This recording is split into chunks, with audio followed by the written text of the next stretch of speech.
Magandang araw sa lahat. Ako po si A. Sargent mula sa Human Resource Department.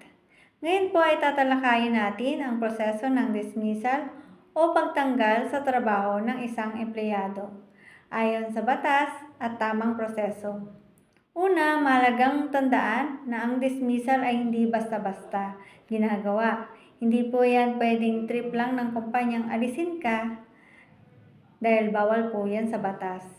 Meron tayong sinusunod na due process upang mapanatili ang patas at makatarungang pagtrato sa bawat empleyado.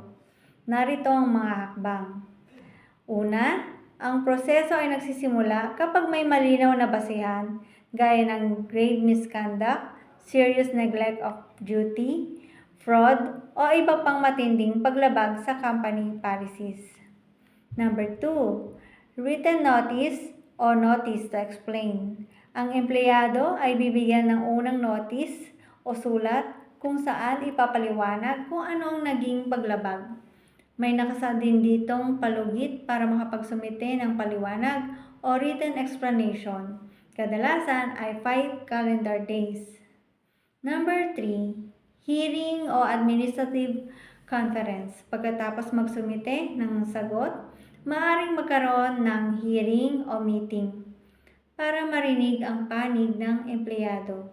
Dito binibigyan siya ng pagkakataong ipagtanggol ang kanyang sarili. Number 4, second notice decision.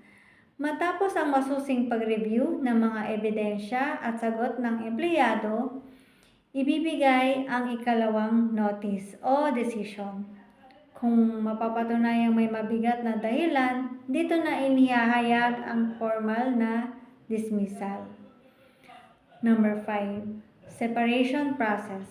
Kung tuluyan ng madidismiss, sisiguraduhin ng HR na maayos ang proseso, kabilang ang final pay, clearance at anumang benepisyo alinsunod sa batas. Paalala, ang layunin ng prosesong ito ay hindi magparusa, kundi mapanatili ang disiplina, protektahan ang interes ng kumpanya, at tiyakin na patay-pantay ang pagtrato sa lahat ng empleyado.